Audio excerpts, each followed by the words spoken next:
dari najis. Suci dari najis ada 3 unsur: badannya, pakaiannya, dan tempatnya. Jadi sucinya badan kita daripada najis merupakan syarat sah sholat. Jadi syarat sah sholat, badan kita jangan sampai ada najisnya, najis yang tidak dimaafkan, najis yang tidak dimaafkan. Begitu ada nyamuk lagi sholat, tepak aja sama kita, mati, ada darahnya, ya badan kita ada najisnya, enggak sah. Kudu wudu enggak? Iya, enggak kudu wudu. Kudu diapain? Cuci. Ini bukan hadas urusannya. Cuci dulu, bersihin, sholat lagi. Begitu. Kalau bisul kita meletus, bisul mana di pantat lagi. Tahu bisul enggak? Itu kalau orang bisulan tandanya mau kaya. Tandanya mau kaya. Kata orang tua kita dulu begitu. Mau kaya apa? Kaya bisul. Kalau bisul mah beranak, bukan kaya duit. Dari mana bisulan kaya duit? Rumusnya ya, kalau matanya belum kecabut, numbuh lagi. Maka ketika mereka, aduh jangan nangis, mau kaya. Jadi kalau nangis jadi miskin. Begitu. Ditahan-tahan, takut kagak jadi. Ini karena nggak ngerti. Begitu. Kaya dari mana orang bisulan? Gitu maksudnya, kaya bisul. Cuman bahasanya santun. Orang dulu bahasanya bagus. Lagi sujud meletus bisulnya, enggak apa-apa, sholatnya sah, dimaafin. Tapi kalau ditekan-tekan biar meletus, enggak dimaafin. Ada unsur sengaja. Begitu. Jadi kita harus paham ini najis nih. Najis. Dari mana Nabi kita Muhammad sallallahu alaihi wasallam, seperti apa yang diriwayatkan oleh Imam Daraqutni di dalam kitabnya Sunan Ad-Daraqutni, dari Sayyidina Anas bin Malik radhiyallahu ta'ala an, kata beliau, sami'tu Rasulullah sallallahu alaihi wasallam yaqul, saya dengar Nabi Muhammad sallallahu alaihi wasallam bersabda, tanazzahu minal baul fa inna ammata adzabil qabri minhu. Kata Nabi, ayo bebersih dari kencing, mananya dari sebab mayoritas orang dikubur diazab bukan gara-gara nggak sholat, bukan. Sholatnya mau rajin, tahajud jangan ditanya, duha jangan ditanya, rajinnya luar biasa. Tapi najis ora paham.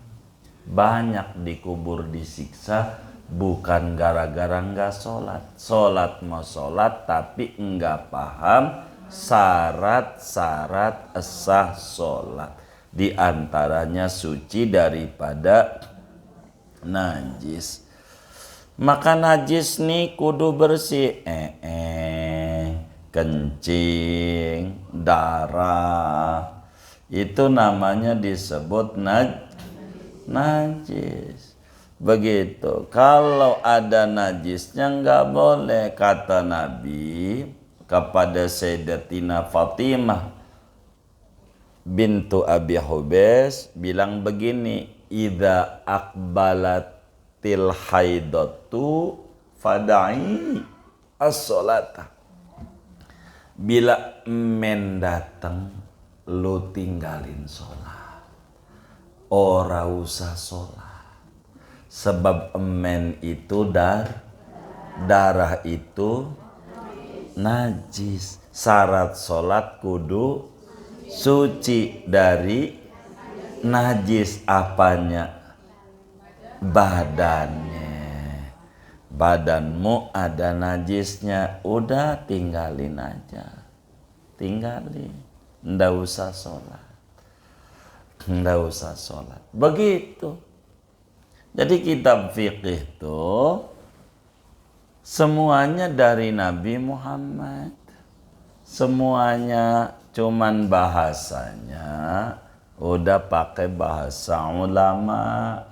Jadi hukum Islam itu semuanya sumbernya dari Quran, dari hadis. Begitu. Najis kudu suci daripada najis satu pada badan. Dua, wal malbusi kudu suci daripada najis pada pakaian yang ada najisnya.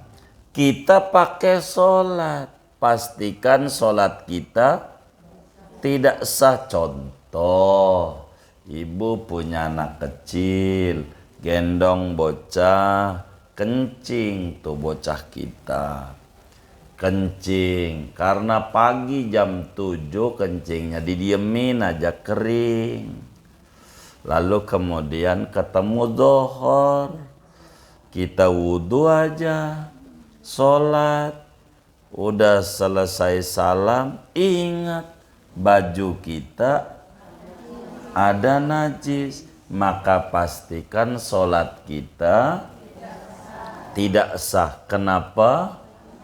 Sebab ada najisnya pada apa?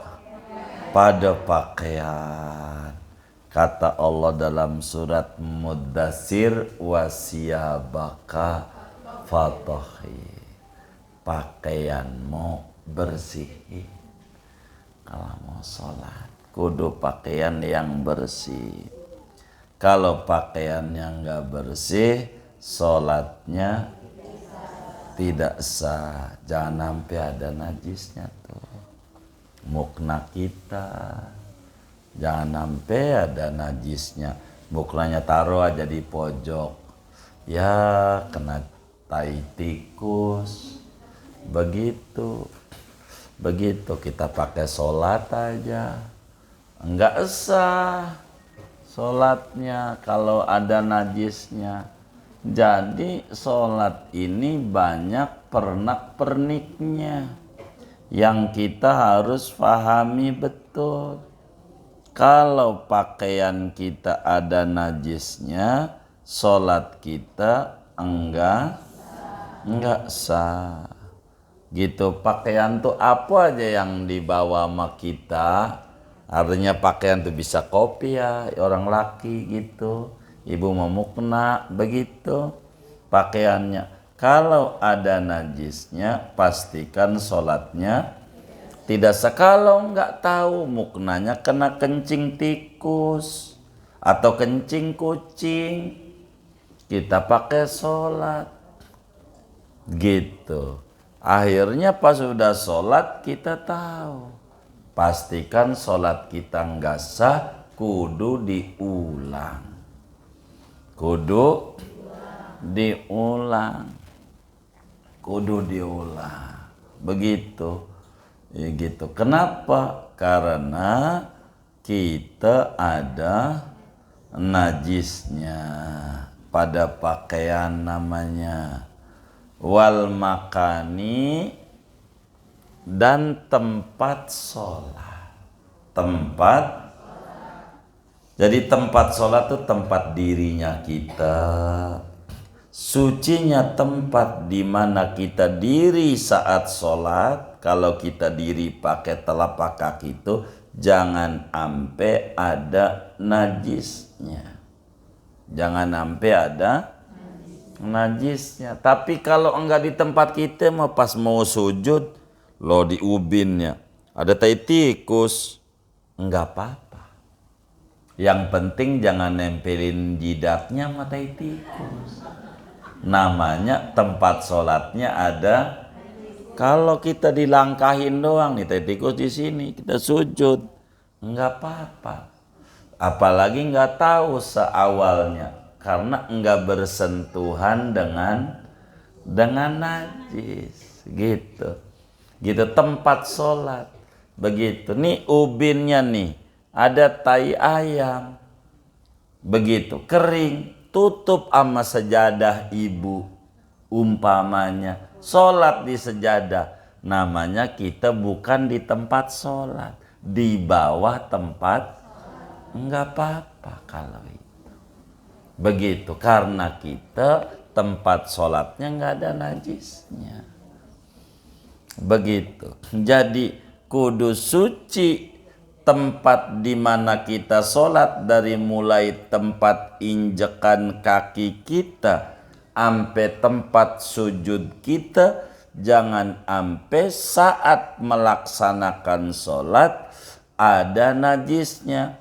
Karena apa? Karena tempat sholat percis kayak pakaian, bersentuhan dengan badan kita. Yang ini menyebabkan sholat menjadi tidak sah. Begitu, tidak sah. Dulu ada orang kencing di Masjid Nabawi, artinya dalam masjid. Maka Nabi bilang, sobbu alaihi danuban min ma'in, tolong siram. Kan masih tanah, siram.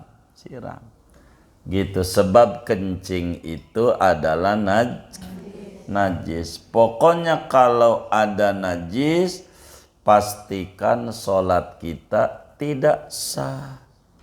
Kalau ada najisnya, baik pakaian, badan maupun tempat sholat. Cuma najis ini, najis nih, ada yang dimaafin, ada yang tidak dimaafin. Yang membuat sholat tidak sah tuh najis yang enggak dimaafin ketika sholat, enggak dimaafin. Kalau najis yang dimaafin mah enggak apa-apa, seperti ibu korengan gitu, atau jerawatan, begitu, koreng dah, badannya korengan, kemudian kan ada nanah di korengnya nih, bersentuhan sama pakaian, enggak apa-apa, itu najis dimaafin. Karena korengan kan dia agak bisa ngehindarinya, mau bagaimana, enggak sholat dia, enggak apa-apa.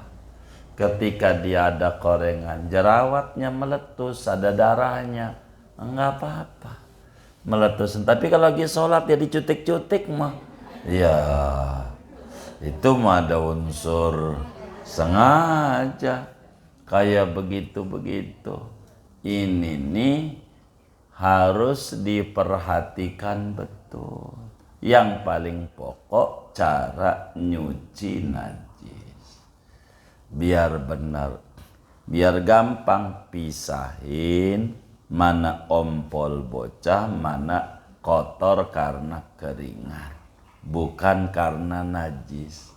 Karena ada agama tuh mintanya suci, bukan bersih. Deterjen mah membersihkan, paling bersih, enggak mensucikan.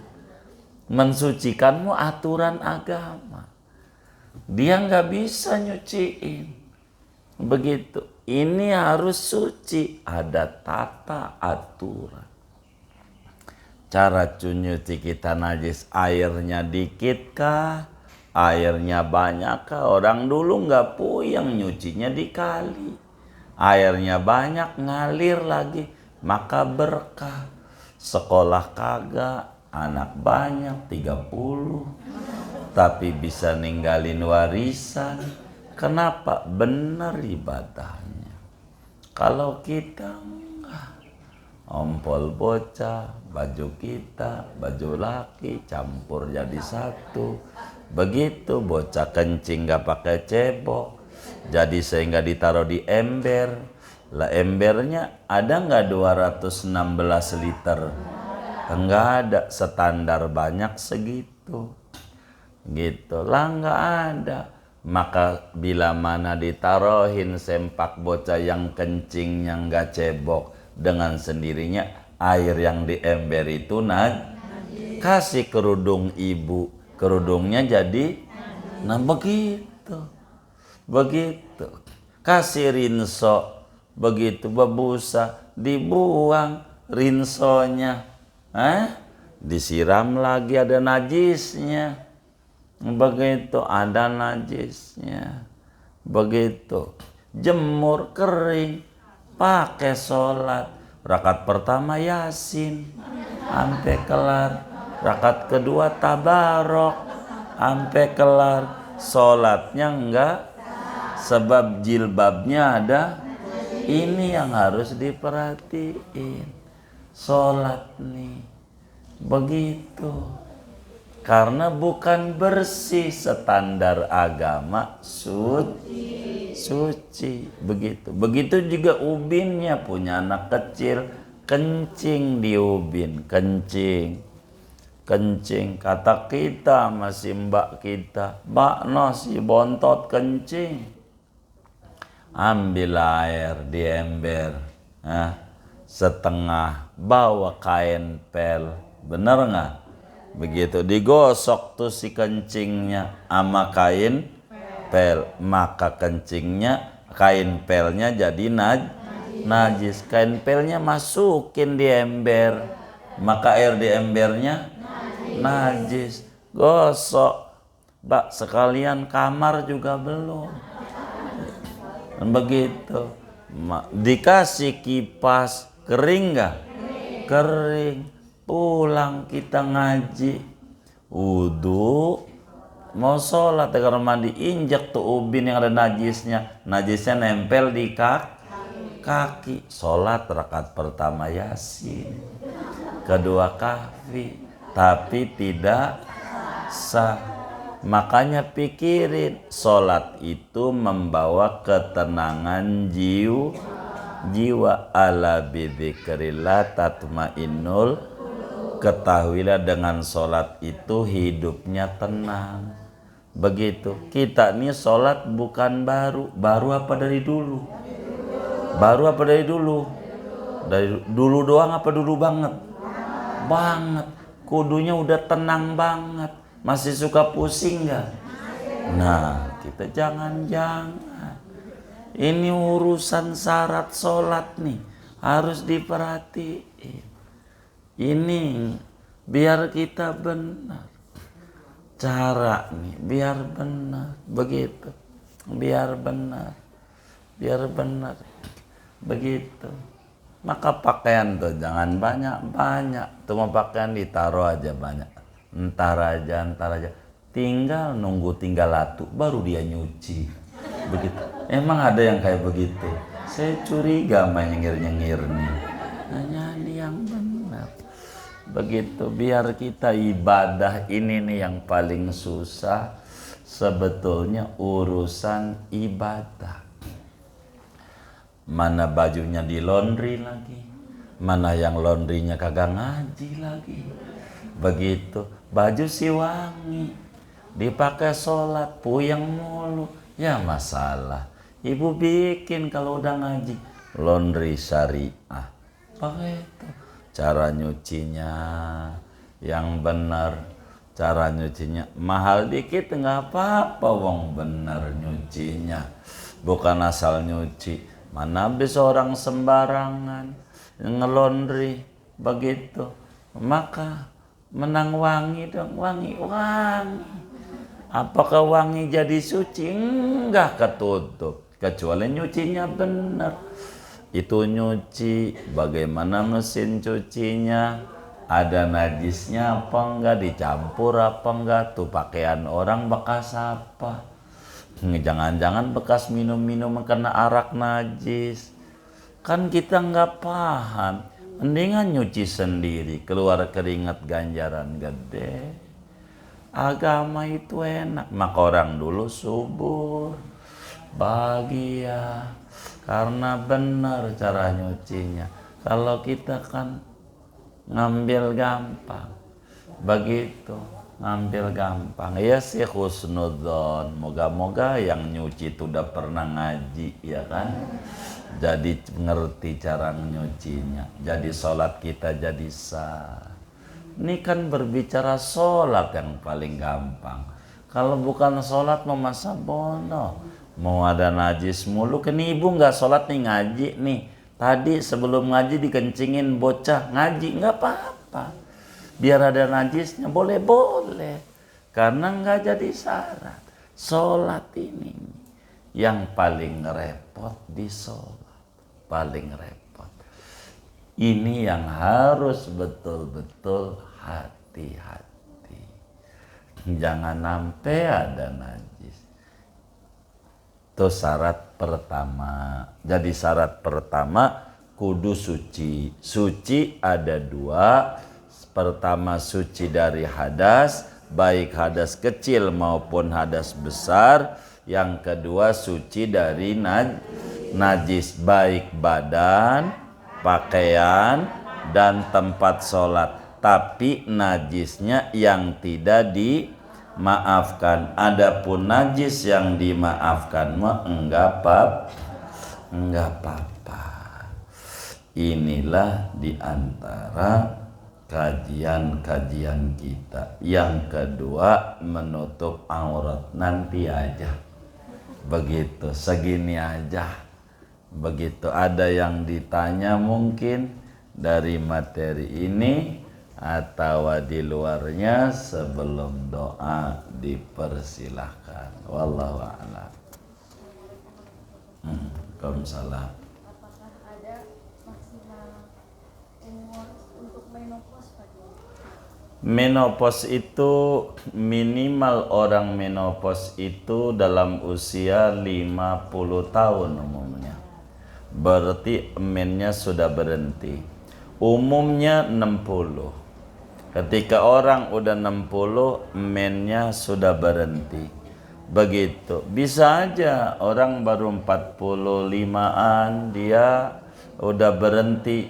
Itu bagus. Kalau mennya udah berhenti, dia harus selamatan. Yes, saya disuruh ibadah terus sama Allah. Enggak ngalamin, enggak ibadah. Siti Fatimah tuh enggak pernah men dari kecil. Maka paling tingginya orang. Begitu perempuan. Jadi enggak apa-apa. Dengan kita enggak men, enggak perlu kita stres. Begitu, enggak perlu. Justru kalau orang kampung, sepanjang yang saya tahu sampai detik ini, kalau dia mulai enggak men, gembira setengah mati, bisa puasa Ramadan full, enggak perlu pakai qada, bisa sholat full. Itu alhamdulillah. Begitu. Umumnya perempuan namanya sinnul ya'si, bahasa Arabnya itu tahun putus asa dari menopause, itu umur 60 tahun. Kadang di bawah 60 sudah berhenti daripada dia punya men. Enggak apa-apa. Sehat juga orangnya. Kurang lebih demikian. Wallahu a'lam.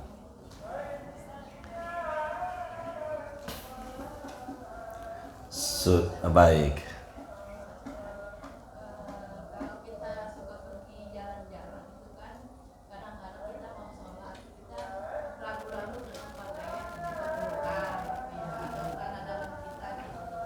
Jadi apakah kita sholat saja dalam posisi kita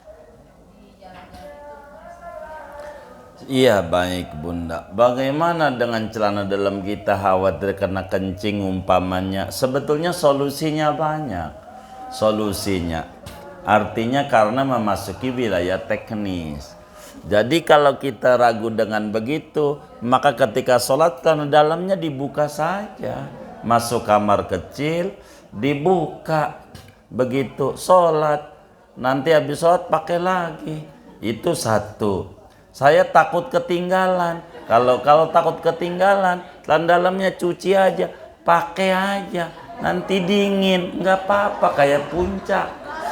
Begitu, nggak apa-apa. Iya, nggak apa-apa. Artinya ini masuk wilayah teknis. Begitu. Jadi silakan saja timbang kita buka, daripada begini kita pakai aja dengan ada najisnya, dosa kita. Orang bisa dibuka kok, gitu. Buka aja, kan teman kita juga nggak tahu. Ini kan apalagi macam di rest area udah ada tempat khusus perempuan, tinggal disimpan aja di tas.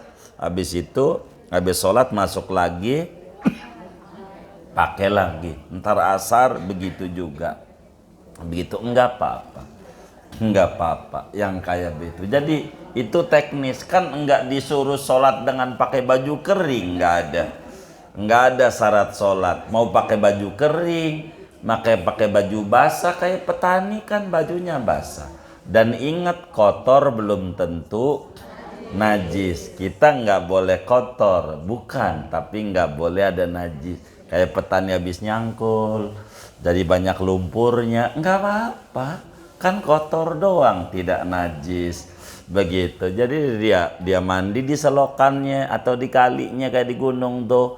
Habis itu udah sholat dohor, nyangkul lagi, nggak apa-apa. Karena nggak mesti harus kering, basah. Ini teknis. Islam itu itulah yang disebut rahmatan lil alamin. Semuanya ada solusinya, begitu. Enggak. Iya, salah dia. Jadi enggak apa-apa Bunda, kita naik motor musim hujan ya kan, begitu, roknya kotor ada ini, enggak apa-apa, boleh saja.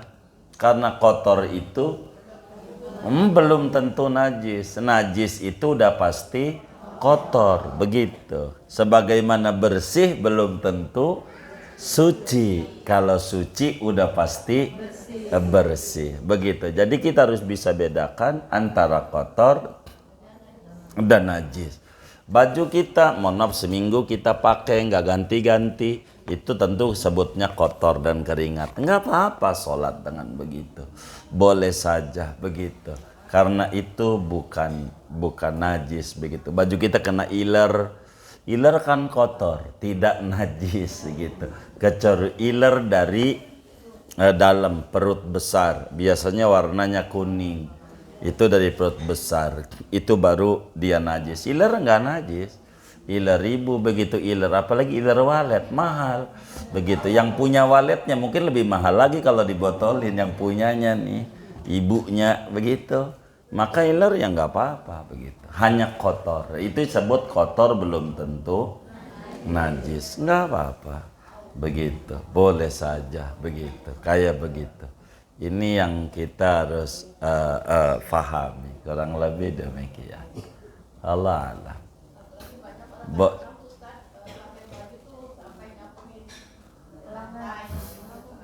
Iya, enggak apa-apa.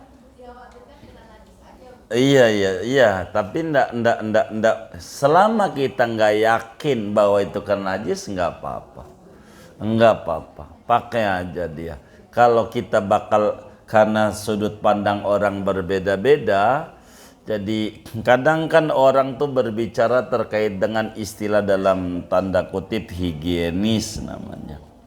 Ini kan berbeda-beda standar higienis. Beberapa orang menyebut ada orang mandi di Kali Cisadane, dibilang itu mandi air kotor. Padahal dulu waktu di Jawa, di Solo, menjadi pejabat dia tinggi, ya ngebak juga di Bengawan Solo.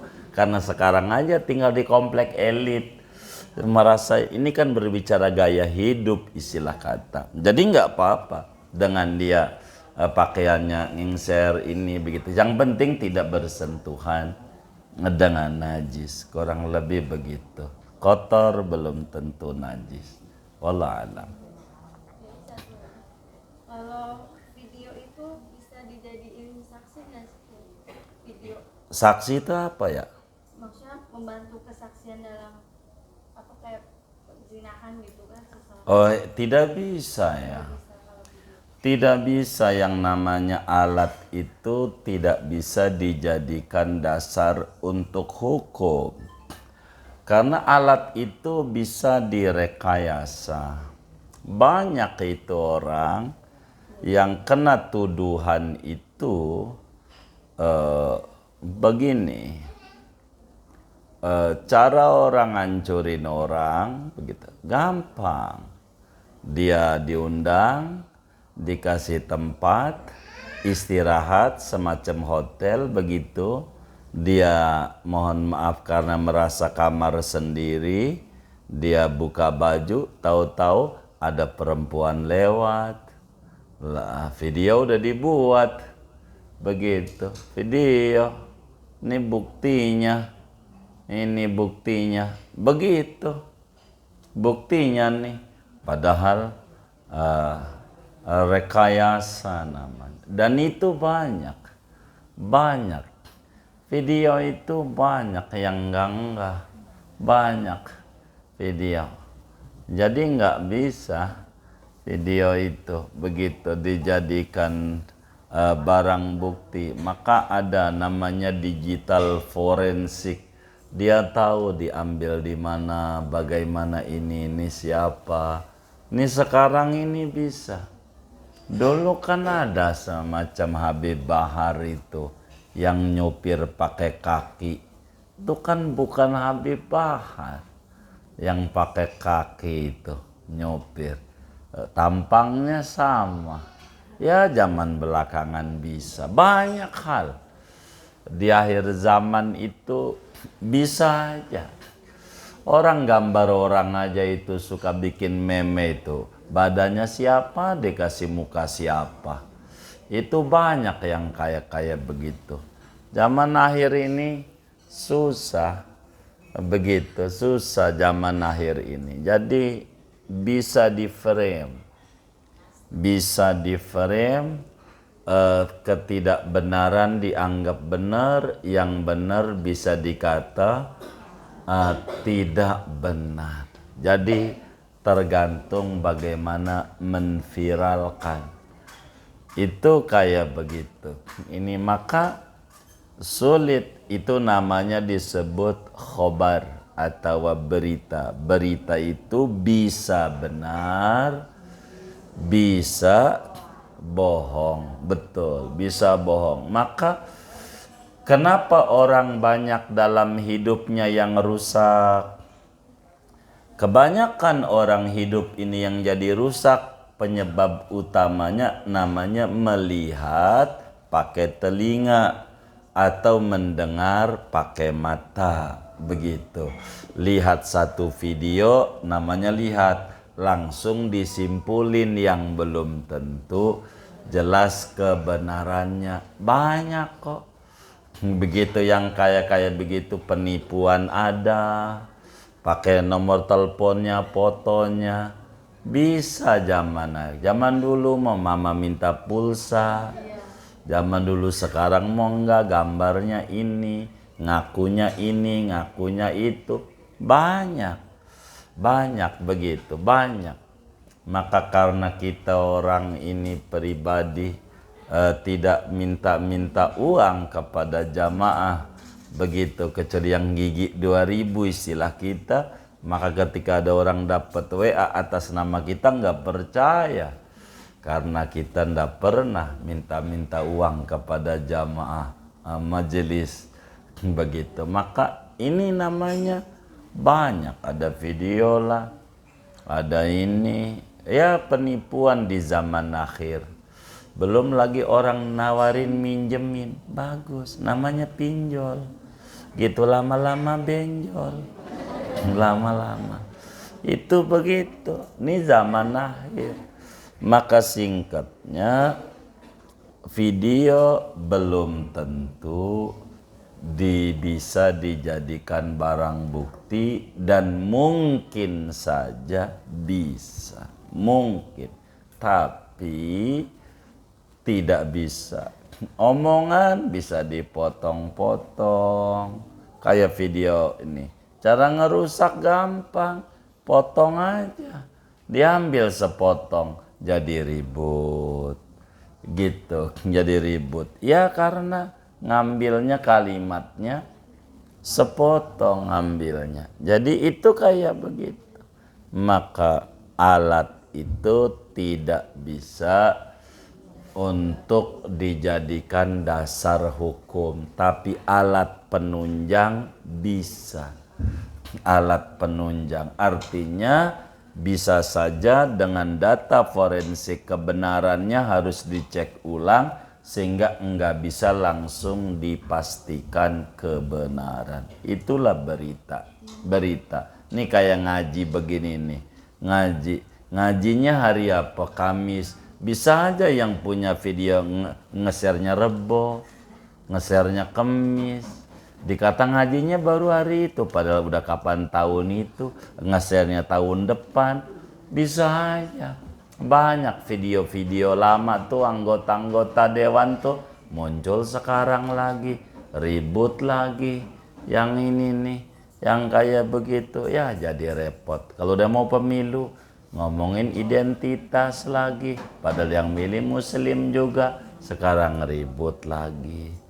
Itu yang terjadi. Nah kayak begitulah video namanya. Datanya kapan, diuploadnya kapan, bener apa enggak terserah, yang penting orang jadi rusak. Itulah ujungnya, mau udah rusak mau ditinggal. Itulah yang kerjaannya daripada hal-hal yang kayak begitu. Oleh karena itu video alat namanya tidak bisa langsung dijas menjadi dasar hukum begitu. Ada video walaupun apa itu disebutnya hafal Quran 30 juz, fasih, merdu, kalau masih merokok haram jadi imam. Kalau mau ngimamin, iya matiin begitu. Kalau nggak paham bahasa-bahasa orang di medsos, orang bisa ketipu. Orang bisa ketipu. Ya Allah, perut saya udah seminggu belum kena nasi.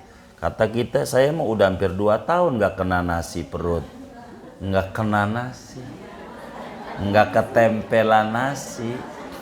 Gitu. Itu namanya bahasa. Nah bahasa itu suka bersayap. Nah itulah yang kita orang main medsos harus teliti, harus hati-hati.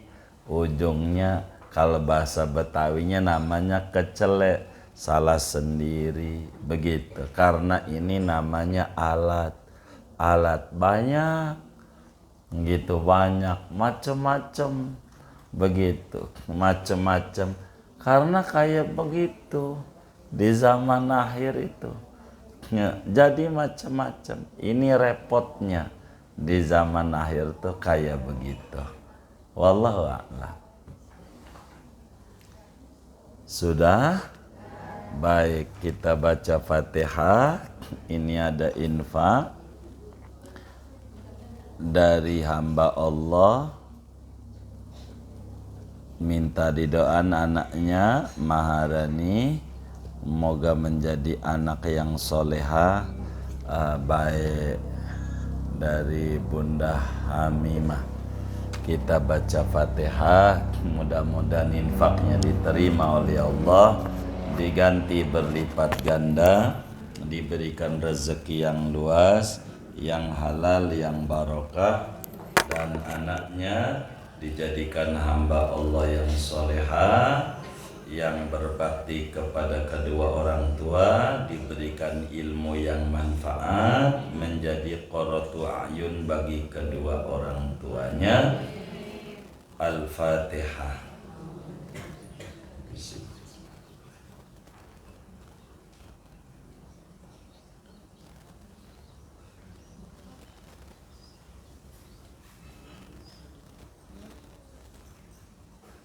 Buat kita bersama duduk di majelis ilmu, mudah-mudahan Allah berikan kita limpahan barokah, umur kita barokah, kesehatan kita barokah, keluarga kita barokah, anak keturunan kita barokah, usaha-usaha kita barokah, rezeki kita barokah. Allah beri kita semua barokah dunia dan barokah akhirat. Amin. Al-Fatihah.